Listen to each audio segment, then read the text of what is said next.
it was also kind of pressure from my mom. She was saying, when are you going to go back to school? Like, everyone has an undergrad, bachelor's now. Like, you need to put yourself, ahead of everyone. You need to go back and get a graduate degree.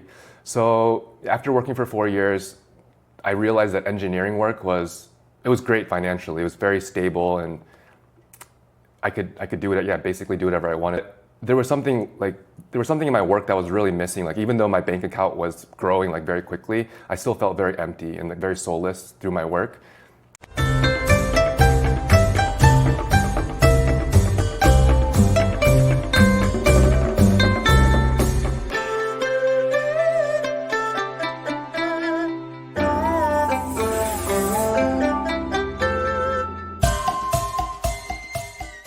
Hi, I'm Sharon Landon, and welcome back to Old Asian Lady.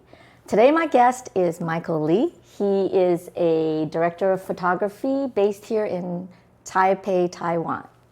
Michael, thank you so much for coming in to chat with me today. Oh, thank you so much for inviting me. This has been a long process. I've been excited. So yeah, the day's finally here. Yay! If someone were to ask you, where are you from? What do you say nowadays? Where am I from? That's also a layered question, I think. But yeah, because like for me, whenever I worked in Asia Pacific a lot, so wherever I was, and people asked me that question, I stopped saying the United States because a lot of times people say America. I always just say Hawaii, and I found that Hawaii, even though we've lived so many different places, people kind of identify with that. I think the first thing is I would see who is asking, and I think if it's a local Taiwanese person, then I'll have a different response. Oh, okay. So, for example, if it was a local Taiwanese person, I usually will tell them I'm Taiwanese. But then actually, my wife, like, she kind of got upset at me. She's like, "You should stop telling people that. It's confusing. It's confusing." Oh. So she said I should tell them that I'm Huaqiao. And so I started asking different people, like, what does Huaqiao mean to you? And then different people have different understandings, like, oh, that doesn't necessarily mean you're from Taiwan. You could be from mainland China. Yeah. So, yeah, I think the simplest thing is I'm from Ohio. I'm from Ohio. Ohio. I thought you grew up in like California or something. Yeah. Wow, that's interesting because I feel like when you're saying it's layered, normally in Taiwan, when somebody asks me where I'm from, they can tell right away that I'm not local here. And they'll always ask me if I'm from such and such country. And I said, no, I'm born in Taiwan. It's just that I have an accent and stuff. I think for me, it's like maybe pride, because once I got my citizenship in Taiwan, I'm like, I'm Taiwan, I'm on paper through the government, like officially Taiwanese. So I'm Taiwanese, yeah. But I can understand where she's coming from too. And I think even before that, when you were mentioning that when people ask you the same thing, I think they're asking that because they've already noticed something, the way that we walk, the way that we dress, like something about us, they already know, like, okay, there's something different. That's why they ask. That's just my hypothesis. You introduce yourself or you say that you're from Taiwan, but really in yourself, do you identify more with being Taiwanese, Chinese, American, Asian? I mean, at this point in time of your life. Yeah, I think at this point, it doesn't really matter to me anymore. I think, there's this quote by Bruce Lee that I really like, we're all humans under the same stars. Okay, yeah. So in that way, it just kind of removes all that complexity and all those layers. Like, we're all just here trying to figure stuff out. That's true. Ohio. And how did that happen? You were born there. Yeah, I was born in a really small town called Ashland, where there are no Asians. Yeah. I know, that's even worse than East Coast where I was from. So yeah, Ohio, no Asians. But did your parents, were they second generation in the States, or they? Yeah. So my dad moved to America when he was in his early 20s from Taiwan, and he met my mom in Taiwan, and then he basically tricked her. They got married, and he's like, "Oh, I'm going to America now, so you got to come with me." Yeah, so they went there, and then they started down south in Texas, and they were working at different restaurants. Very familiar story, I'm sure, to a lot of people. Like, just making an honest living through providing food, to the public. And they worked at a lot of restaurants, and then they saw an ad for a restaurant for sale in Ashland, but it was actually in Ashland, Kentucky, and they went to Ohio by accident. And they ended up staying there. They ended up staying in Ohio, and like their business did well. Like, they ran that restaurant for over 20 years. Was it a Chinese restaurant? Yeah, it was like so a very Chinese few restaurant. Chinese restaurants in Ohio there, so it would be In that quite small popular. town, there were a few that came and went, but really? my parents' restaurant, Peking restaurant, is still there today. Oh, nice. Yeah. Do they still own? Oh, they still own it. They sold the building and they sold the brand and the name of the restaurant to a family from mainland China, and I'm pretty sure they're Okay. still there running it. Yeah. Yeah. So if your parents left Taiwan in their 20s, did they ever tell you? I mean, what was happening during that time? What made them decide? Because I know, like, people were moving during that time because Taiwan, maybe they opened up after martial law. I'm not sure exactly, but did they have a reason? I mean, your dad went to study, go to university. He just decided to move. Yeah. So he was actually like a taxi driver, and he didn't really tell me anything about the political landscape here, or if there were factors in Taiwan that affected that. But what he told me was that if he was going to raise a family for his future, he saw there was more potential, more opportunity in the U.S. And which, to me, it's kind of gone like full circle because now I ended up back here. I know, right? And a lot of younger people that their parents are from Taiwan have started getting their passports and their IDs for identifying for Taiwan and stuff. Right. In Ohio, then you grew up there. Aside from being the only Asian person, are you the only child in your family? So I have an older sister. Oh, older sister. sister. So she was also, she was in the other. Okay, she was the second Asian in Ohio. Yeah. Yeah, so how was it like, though, being the only Asian in that community, or only a couple of Asians in that community? I feel like I didn't have it bad. I feel like because my parents were very good at saving money and their business was doing well. So I grew up in a pretty safe place. I know a lot of kids, they don't always have that opportunity. Maybe they live in places where it's, like there's guns and but yeah, it was a small town. I mean, it wasn't until I was 18 that I went to university and I started meeting other Asians, because my school, they had a lot of Taiwanese and Koreans and just all types, very diverse university. But yeah, the first 18 years, I was just like, okay, this is just how it is. I didn't really I mean, I had traveled to Taiwan a couple of times, but I think when I was less than 18 years old, it didn't really affect me as much as it does now. You knew how to speak Mandarin or you're Taiwanese, or did your parents make you guys speak that or keep up with the language? I think it was mostly just my parents would speak Chinese to each other, and then my mom was trying to teach me Chinese early on, like I think before kindergarten, but actually I was really struggling with English. Like I had trouble with phonics. So she kind of laid off on the Chinese. She's like, okay, we're in the U.S. You should learn English properly first. So she did teach me "ba pa ma fa" like very briefly, but then even to this day, like it hasn't stuck in my long-term memory because I didn't use it. Yeah. I didn't use it regularly, and it seems like everyone is learning Pinyin now. Yeah, that's how I learned. I mean, after I left Taiwan and stuff like that, growing up in the States, and then when I started studying Mandarin again. That was already when I was an adult, and I only did Pinyin. Your Mandarin level now, how is it? I mean, so you didn't speak Mandarin, but then at what point did you go back to having to learn Mandarin? Your phonics were getting better, I don't know. Language is hard for me. I feel like it's almost like some people are really good with languages. So for example, my wife's dad, he can speak 5 languages and he's self-taught.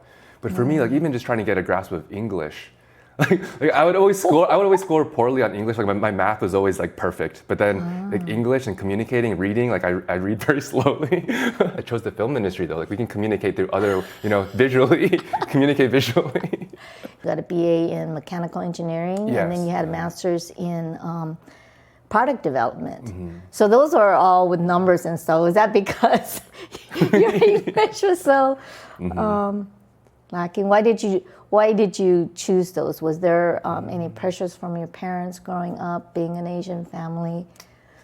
My mom was always wanting me to be a lawyer, doctor. I think really she just wanted me to have a stable job so I could be happy and not have to worry about, the basics of being able to afford a roof over your head and those types of things. But I think I chose engineering because I always liked taking things apart and just kind of seeing and something as silly as when I was in elementary school, I would always take apart like pens, mechanical pens, and just kind of see like the springs and things. And whenever like my classmates, their stuff would break, I would always just take it apart and like figure out how to fix it. So it was something that I guess growing up I always enjoyed, just understanding how things work. I worked for 4 years before going back to grad school, and again it was also kind of pressure from my mom. She was saying, when are you going to go back to school? Like, everyone has an undergrad, bachelor's now. Like you need to put yourself, ahead of everyone. You need to go back and get a graduate degree. So after working for 4 years, I realized that engineering work was great financially. It was very stable, and I could do it. Yeah, basically do whatever I wanted. Like in retrospect, I would have saved money and like made a movie had I known that I have so much passion for this now. But there was something in my work that was really missing. Like even though my bank account was growing like very quickly, I still felt very empty and like very soulless through my work. So I realized I needed some kind of creative outlet, and at the time I started building guitars and started producing music. And building guitars? Yeah, wow. Yeah. Because I think that's also like the engineer in me who wants to understand like how things are put together and to customize. Because to me, like I saw kind of even like camera equipment. I feel like a camera equipment and an instrument like a guitar, it should be designed for the human body so that the user interface is optimized. So I felt like I needed to design my own guitar that was made for me. If I were to have a regular guitar that's store-bought, how is that different than the way you designed for yourself to fit you? Yeah, so this isn't completely innovative on my part. I don't want to take full credit for this because there is a company called Steinberg that creates a headless. It's a headless design, which is made for traveling. Because at the time I was working in the Middle East, I was drilling oil and gas in the Middle East, so I wanted something compact. But also it affects the weight distribution. Because typical traditional guitars will have their tuners on the end of the neck, and so there's a little bit of weight here, and the tuners are here, but the design of a headless guitar is that this headpiece is actually completely removed. So it's that much smaller, easier to remove. And now the tuners are down here. So the weight is more centered to your center of gravity as opposed to like dragging out here, like on a lever arm, like kind of pulling down. Because I think for the sound of the guitar, like in my case it's an electric guitar, so I think it's not as relevant. But for acoustic guitar, like the volume of the wood is going to affect the sound. But again, this is from like 10 years ago, so I probably shouldn't speak too much. I'm sure that technology has changed too, and there's probably a lot more options nowadays. But yeah, I think simply put, like when you remove the head and the tuners and you put it here, that's one advantage. And then another thing is the shape of the neck. Like typically, traditional guitars will have like a C shape, and then some guitars will have more like a D shape. But then the one that I designed was a trapezoidal shape. So it actually has like hard edges, so that when you're playing certain chords, it's not, it's just a different geometry. And for me, like with longer fingers, it just made more sense. Are you like a good guitar player? I mean, to play well? I kind of sacrificed that part of my life to go all in on film. Because I feel like it's something that if I want to be a good guitarist, I have to practice regularly. I think just like filming, you need to be shooting regularly. So because I wanted to become better in film, I decided to kind of sacrifice that after I released my solo album. I'm like, I did that. On to the next chapter in my life. Yeah. Oh wow, that's so cool. Yeah, I mean, growing up, I also learned the piano guitar and stuff, but I never stuck with the guitar because my fingers would never get hard enough. It was always so sore for me to do that. You said you had worked 4 years already before you went back to get your master's degree. And so these 4 years, you got a job that allowed you to travel a lot of different countries. I know your repertoire of countries there that you've been is quite extensive. Yeah, I would say my first job out of university, it was with a company called Schlumberger, and originally I was supposed to go to Brazil to work. But then they realized that they were lacking engineers in Kuwait. So I ended up going to Kuwait like straight out of undergrad, like 22 years old. And yeah, that job definitely I traveled a lot because they gave me like a pretty good budget to travel back home. And like because my home was in Ohio from Kuwait, that's very far. But instead of using my budget to go home, I just traveled to Australia. I traveled around Asia, to Korea, like just all over. Oh, you had one of those big expat packages. So they give you a good allowance and time off to go back home. Out of all the different places that you lived, what was one of your favorite countries? I feel like everything outside of the U.S. was great, and I don't mean that against the U.S. It was just when I graduated as a 22-year-old, I wanted to go out and explore. I didn't want to stay put. And at that point, I think I had already done some like road trips, like just driving around the U.S. So I felt like I had already explored the U.S. a good amount. So when I got the job offer to go work abroad, I'm like, this is my dream job. Yeah. So I was excited to go any new place, even Kuwait, where I think typical people would not enjoy living there, but to me, like, I liked it. There's a lot of people from different countries, Hawaii, the States. They've never had a passport. I notice a lot of more people that live or grew up in Europe, they tend to have gone to have a lot more experience with other different countries. Did any of the places affect you in any way personally, in the way you think or your perceptions about things? Yeah, even just taking, for example, Kuwait. It's a very interesting place where maybe this isn't as interesting to other people, but even like something as simple as like the phone culture there. So alcohol is illegal there. So people typically, when they, instead of going out to drink, they'll go to malls. They'll go to malls and hang out. And there was kind of a similar work culture in my company too, Schlumberger. When we weren't working, they would just want to go spend their money at the malls.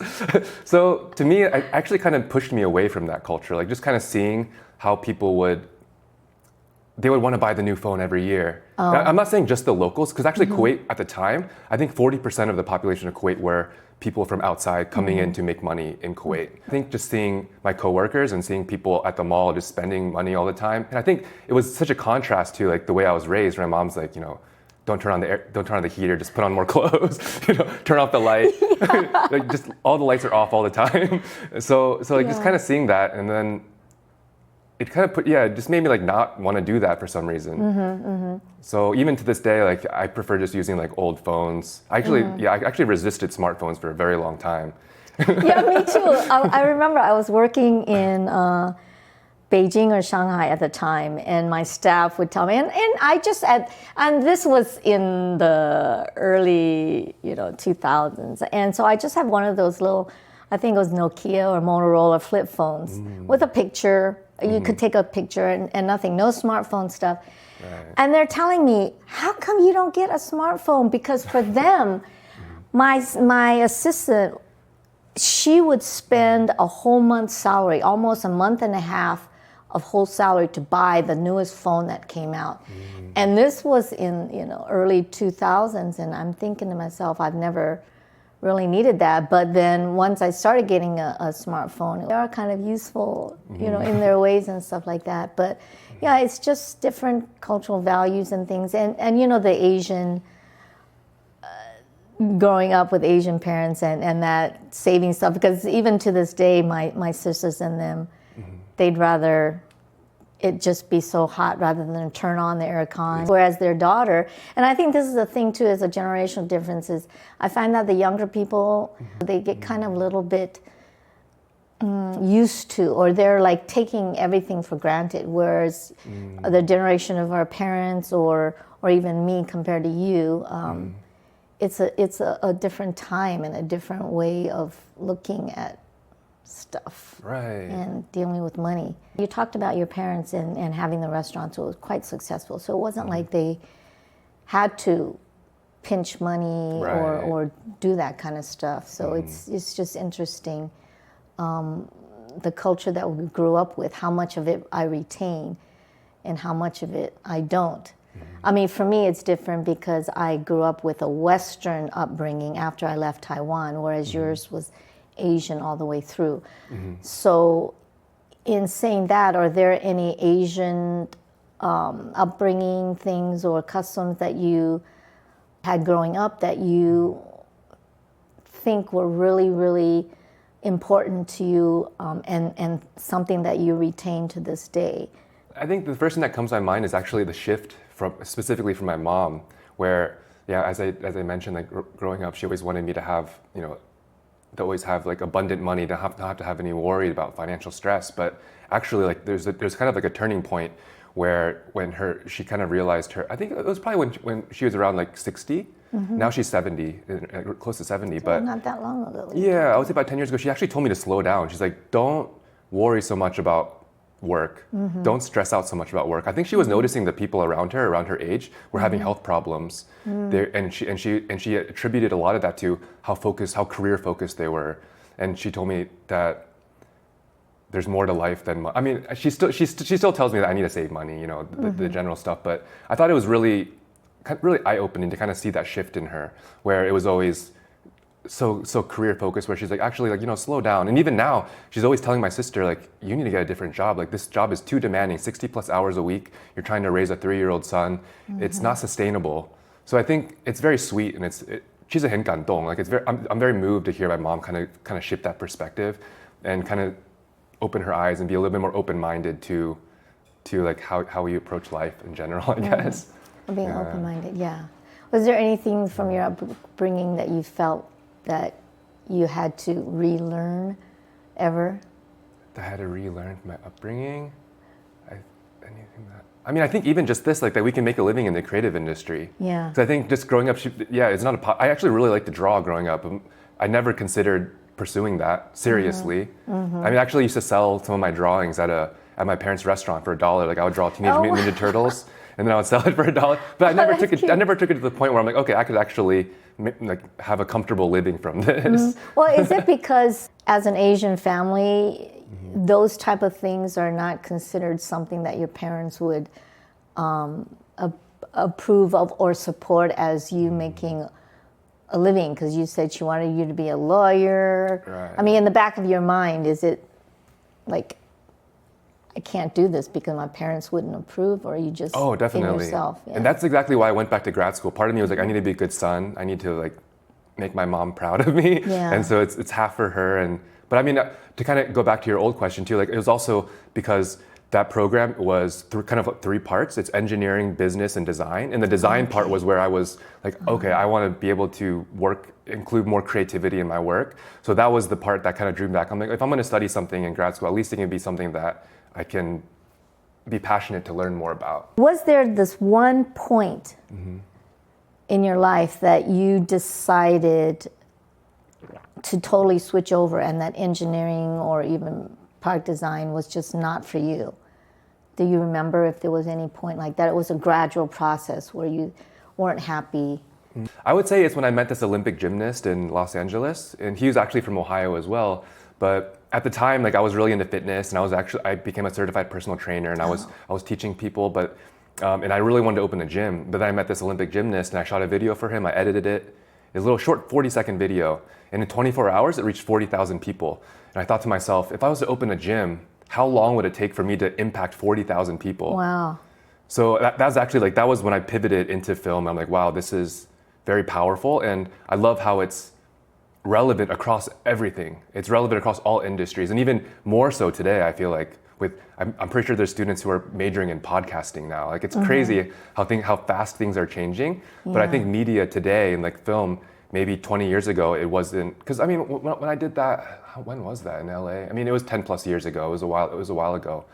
But yeah, that was definitely the moment where I realized, wow, the power of film and how there's always more to learn, and it's always going to be interesting. Yeah, I mean, it's just, okay, I remember you telling me before that you reinvented yourself a lot, and you just mentioned pivoting and stuff. How many times in your life have you actually done that? Because, you know, I mean, for the gym, that just totally surprised me. I don't know why, because you are very in shape and everything like that, but you went from engineering to product design to wanting to open a gym.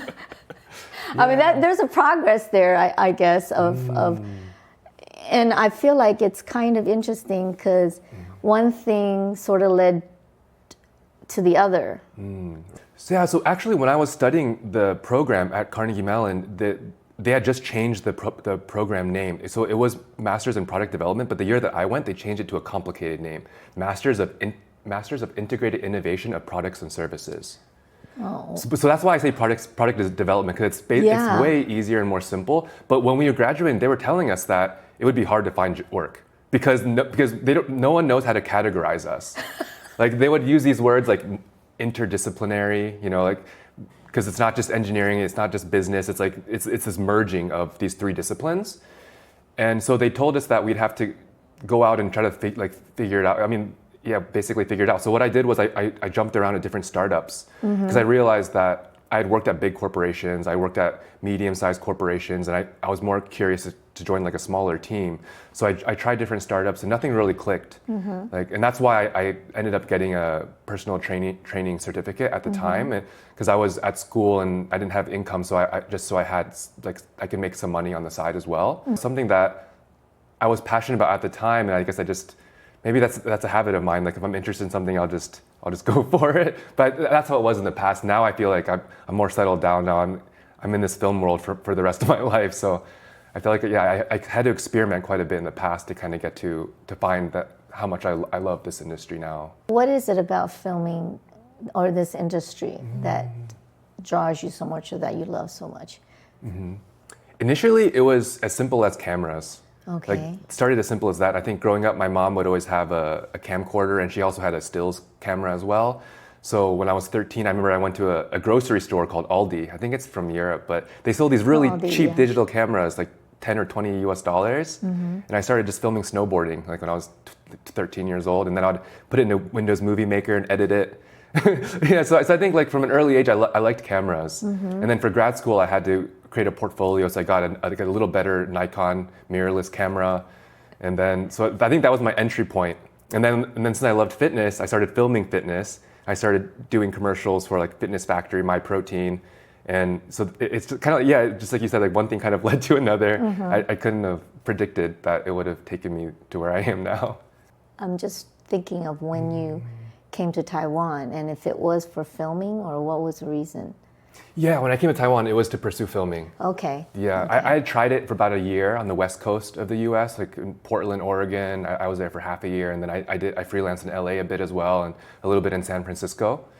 But it was hard. It was tough to make a full-time living to be able to afford rent freelancing. And I think from what I saw at the time, I just saw I didn't stand out. There's nothing like everyone was highly educated. Everyone had, I just blended in. But when I came to Taiwan, I felt like, wow, I have some kind of advantage here. I stand out, and people are more willing to like hear what I have to say. Right. So standing out meaning what? Because you're Western. Right. Yeah. Taiwanese. Yeah. Yeah. Going back to your original question, like when people start asking me, where are you from? Yeah. You're not from here, clearly. So that was the main reason then. It wasn't like, at that time, did you already have your passport, Taiwan passport? I didn't. Okay. I only had US, so I had to come in with a visitor visa, and I had to leave every 3 months. I just knew that Taiwan was calling me, and I needed to give it a chance. So I just went all in, and it was a year passed. So every 3 months, I had to leave. But I think it was actually great for me as a filmmaker to be able to travel to different cultures and kind of be inspired in different environments. But then after a year, I'm like, wow, I really do like it here. And then I was working with a music label, producing music videos, and they referred me to a client. But actually, a lot of my other creative friends go to the same accountant. And this accountant works with like even YouTubers and filmmakers, musicians to get their ARC. So I eventually got my ARC after my first year in Taiwan, and then I could stay without having to leave so frequently. And then you just, at what point did you decide that, you're gonna get your citizenship? Right, so I actually really wanted to join the army. Basically, everyone just persuaded me to not do the military, and I waited until, I think it was 36 is like the age where you don't have to serve the military anymore. Oh, okay. Yeah, so after that, I crossed that metric, then it was a complicated process because my parents are still in the U.S. It probably took a solid like half a year for me to get my citizenship, but I was very close to like giving up many times, but it finally worked. So it's all the paperwork and everything, right? Because Yeah. you have to go out. I think mine was easier because I honestly didn't remember, because I left when I was 5. I didn't remember that I had a Taiwan passport before. Oh. I always thought that, I don't know how I thought I left, but I just always remembered I had a US passport.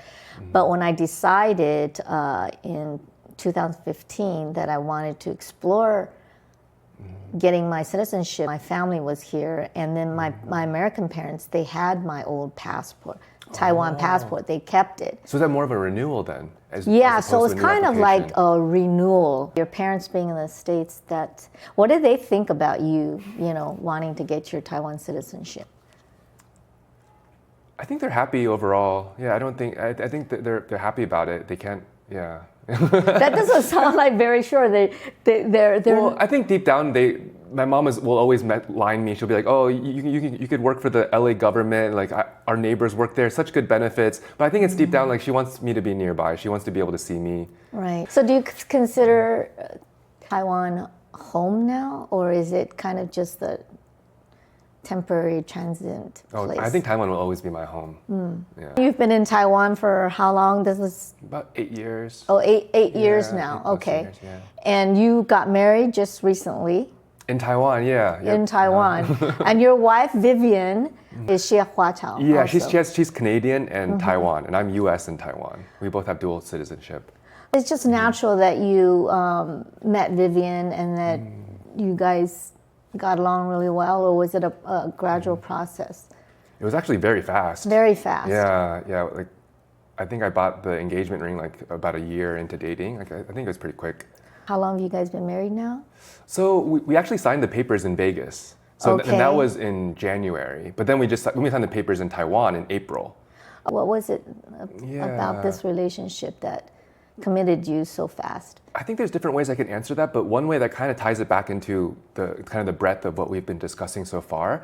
My mom would always tell me how important the background is of your companion. So I think what she means by that is, since my parents are not divorced, that ideally her parents would also not be divorced. And I grew up in a pretty comfortable, safe environment. Ideally, my significant other would also have a similar background.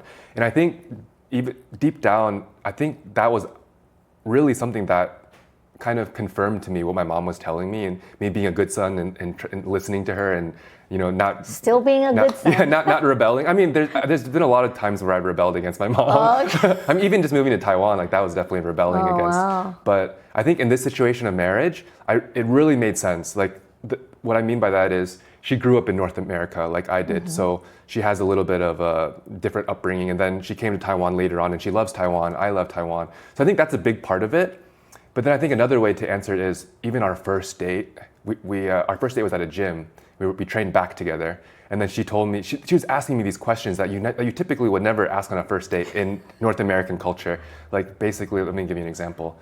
Asking about your exes. Like what went wrong with your previous exes that caused your relationship to not last. So she was basically like going into these, she framed the relationship from the get-go that this is like a long-term type of thing. That was our first, our absolute first date. I feel like she was asking these questions that to me kind of like shocked me. I'm like, wow, like I think for most guys this would scare them away, but for some reason I'm still here. Like our first date was, I think 11 hours. Wow. It was a very long first date. Do you find that she's the one driving the relationship, or you've got equal say in everything? That's a good question. I mean, because it sounds like she's a very strong woman that knows what it is that she wants. I like to say we're like a puzzle piece where like the gaps then she'll fill in, and then her gaps like I fill in.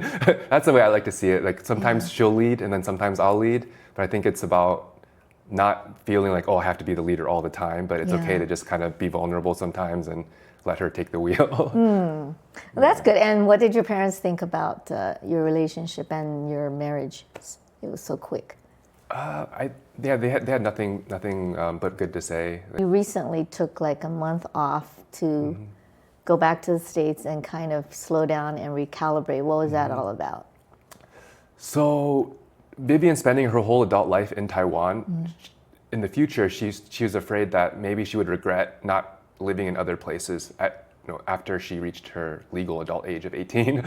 So it was kind of she had never been to California before. That's kind of shocking to me. Wow. Yeah, like she had never been to California, she had never been to Nevada, so everything was completely new to her, and I was really curious to see how she would take it in. I mean, overall, it's positive, I'd say. And I think we're still going to try. We're still going to try North America. Like our parents haven't met yet. Our parents will meet in November. Wow! Wait, you guys got married in Las Vegas, signed the papers, and no parents were there at that time. Right. Wow. Right. So I had suggested that our parents met before when my parents came back to Taiwan, because her mom is actually still in Canada taking care of the grandmom, and but we weren't engaged yet. And I guess apparently, according to local traditions, if the parents meet, it's a serious thing. So she wanted to wait until we were official for them to meet.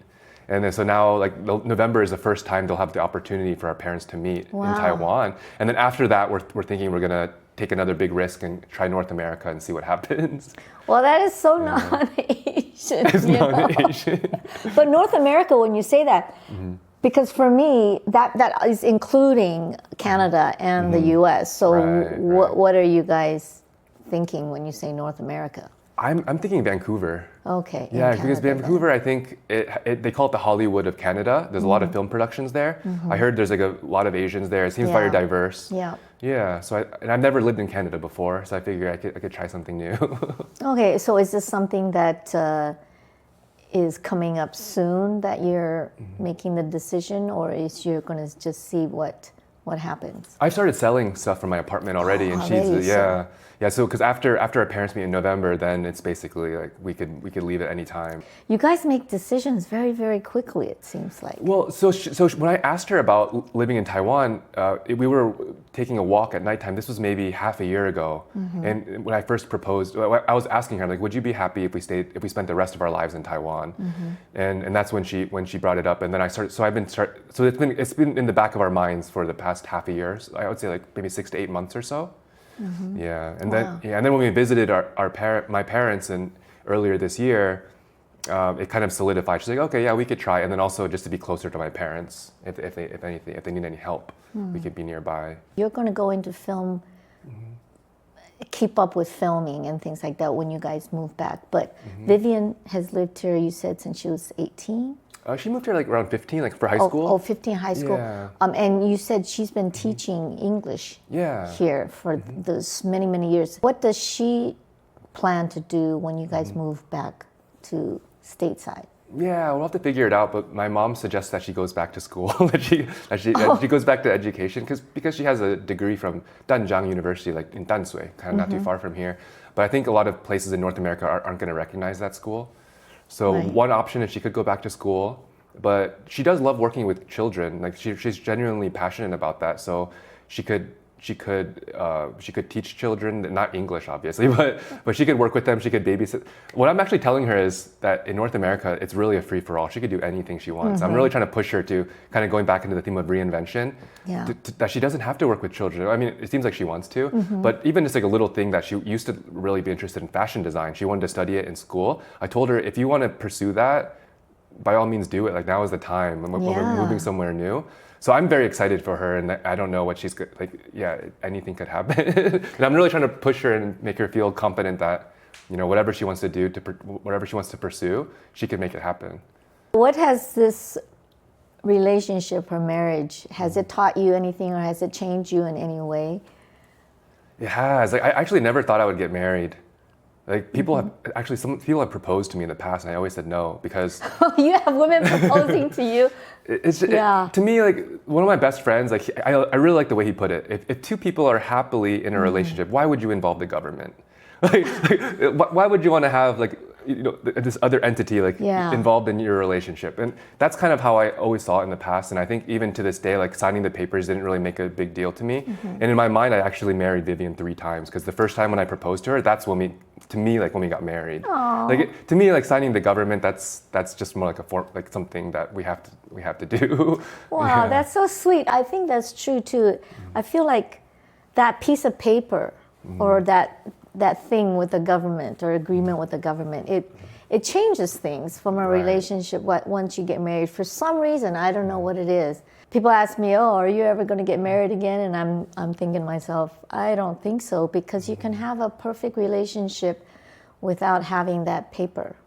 I think being married is awesome. I don't have any bad thing to say about it. And I think the thing that it changed me is like this. There's something that's stable in my life, especially as a freelancer in the film industry. Right.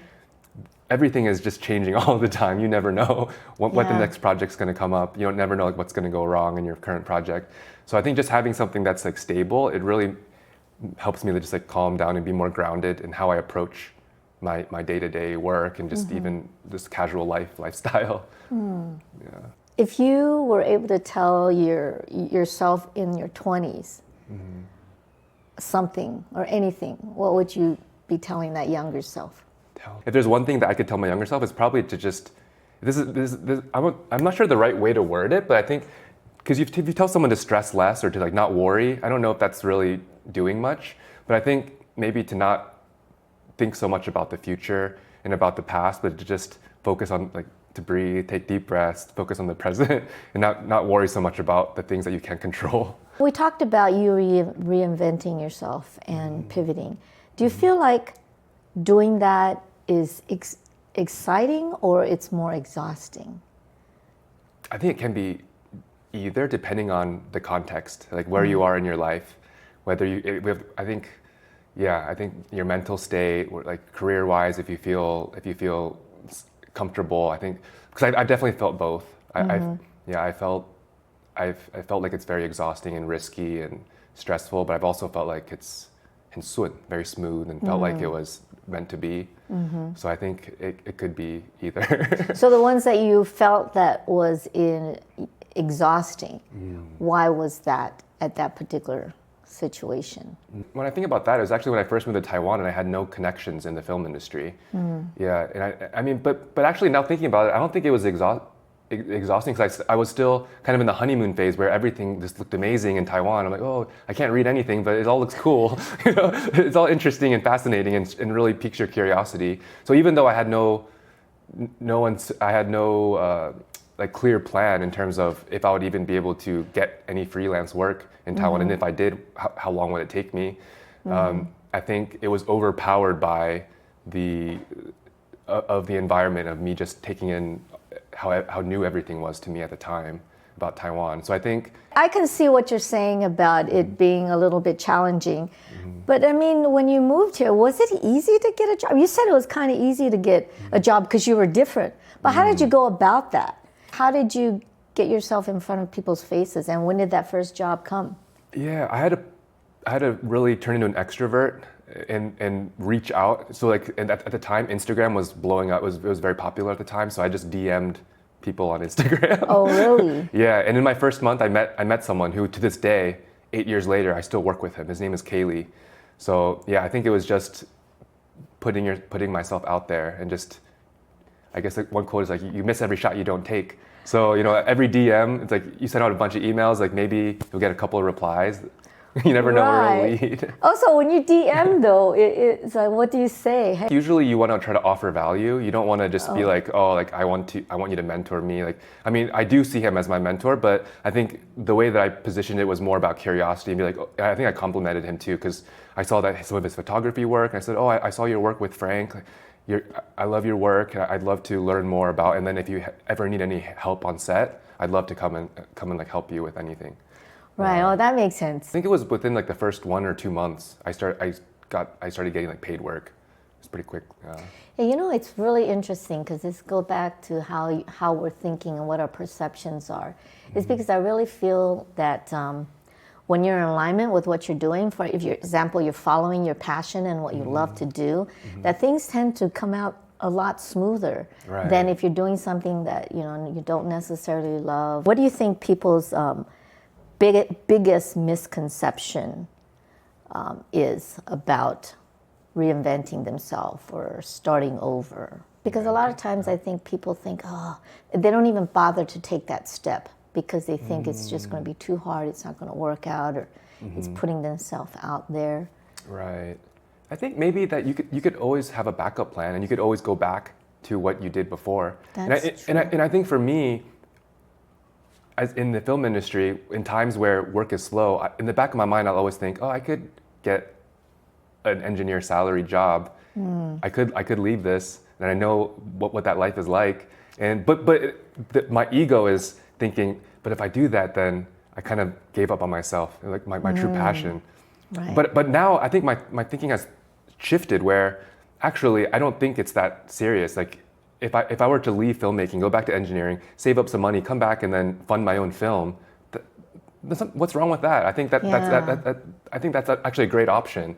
As opposed to trying to raise money with investors. Like I can just make this money myself and do it. I think you need to plan accordingly. Like you need to have some kind of runway, at least like 3 to 6 months of savings. If you're conservative, maybe a year worth of savings before you start this reinvention. I had like a 6-month runway, so I knew that if like in 6 months I had no work, at least I could still, you know, I wouldn't starve. Right. Right. So I think maybe the misconception is that you fail and it's really failure, but really I think it's more about you learn something. You learn something and then you take it on, whether you go back to a different plan or you go to your original backup plan or you create a new backup plan. Yeah. There's always like new perspectives and new ways to approach things. What would you say success looks like for you today? I think just like keeping stress levels low. Because I feel like that trickles into all different areas of your life and just focusing on the things that you do have and being thankful for them. Okay, so it's not like tied to your job or how much money you make. I think career is definitely an aspect of how we can feel fulfilled with ourselves, because it's obviously a big part of our lives. But I think there's many different perspectives and angles to look at it. And I guess just being optimistic, because you can always focus on the things where you cheer now, like which things could be better. And I mean that's probably good. So you can work on those things. But if you focus on the things that you do have, then I think it's harder to have like a bad mood, I think. And you'll feel more successful. At least that's my own personal experience. Yeah, you're such a happy person. Every time I've seen you, you're so energy is very good, and you're always very upbeat. I feel the same with you too. Oh, yeah, Yeah, okay. What aspect of your life do you feel that you're the most proud of that would never show up on your resume? Aspect of my life that I'm most proud of? I would say maybe my marriage. Yeah, because why am I proud of it? I mean, I think it's not going to be easy. I think there's definitely going to be times. Right now, yeah, even after 2 years, it still feels like a second honeymoon phase almost. It's just like everything is new. But yeah, I'm sure like every relationship, there's always going to be difficulties. But yeah, I just feel very proud of that. Yeah, because I never saw it coming. Yeah. That's always the nicest surprises are always the best ones. I'm curious what advice you have for your younger self too. Oh. Yeah. Because for me, so I'm turning 40 next year. So for me, like in the 20s, it was like maybe 15, 20 years ago. But for you, I'm not sure like which version of Sharon would you want to talk to or give advice to? Would it be even further back or like maybe not so far back? I think I would go with what you mentioned, because before, when I was younger, at one point I was working bartending restaurant and things like that in Hawaii, and I was just making so much money because that was the industry in Hawaii. And so I never really worried about money, bought my own apartment, I worked 35 hours and blah, blah, blah, blah, blah. But it kind of always had felt inside me that wasn't something that I wanted to do. And so for a long time, but I stuck with it because the money was so good. And I think that was one thing, is that if you have a feeling or something that you think about a lot, you just follow that. Trust your gut. Trust your gut, exactly. I've done a lot of pivots in my life too. But when I did make the decision to leave that, and it was hard because it was going into a kind of slightly different industry. It was still in hospitality, but I got to travel because I was doing marketing and sales, so it was still in hospitality. But my income went like way down, and that was a big thing too. Whether I was listening to myself that this is not right for me, and going into this way where I can travel. Do I want to take the risk or not? And one thing led to another. So I always say, yeah, take the risk. So it's basically a lot of what you said to do. And the other thing that I always feel is that follow your passion. If you're doing something that you love and you really enjoy, things will happen. Things will come. You know, don't even worry about it. And I know that a lot of people maybe don't have the luxury of doing that. Right. But if it at any possible time they can do that, I feel like that's important. So now we're getting to the part of my show where we call it Your Wow, which is your words of wisdom. So based on all the experiences and all the reinvention and all the pivots that you've done in your life, what would be the thing that you would advise someone else like yourself So I'm going to go full circle back to the beginning of this episode. I mentioned a Bruce Lee quote. Yeah. And this is a different Bruce Lee quote. Relationships are mirrors in which we discover ourselves. Yeah. So I think for me, I've always been an introvert, and I always thought I could just stay in my room and study, and I can learn everything. But I think in the film industry, maybe even more so than other industries, you have to go out and meet people. So like when I came to Taiwan, I had to go put myself out there, even as uncomfortable as that can be. And I think, and kind of even going back to like why am I proud of my marriage? Like that I'm able to be in a functional, successful relationship. It's not an easy task, but yeah, I think I would encourage everyone to go out and, I mean, you don't necessarily have to go out and meet people, but maybe it doesn't necessarily will benefit your career, but I think even just in terms of understanding yourself, everyone has their blind spots. So when you kind of see your reflection of yourself through other people's perspectives, it can be really eye-opening. Yeah, that's true. That is very true. Yeah, there you go. Words of wisdom from Michael Lee. Thanks, Michael, for coming and chatting with me today. Oh, it's my honor. Thank you so much, Sharon. Yeah. And thank you for joining us on this episode of Old Asian Lady. If you enjoy watching our show, please help us out by liking, subscribing, and sharing. We'll see you next time. Bye-bye.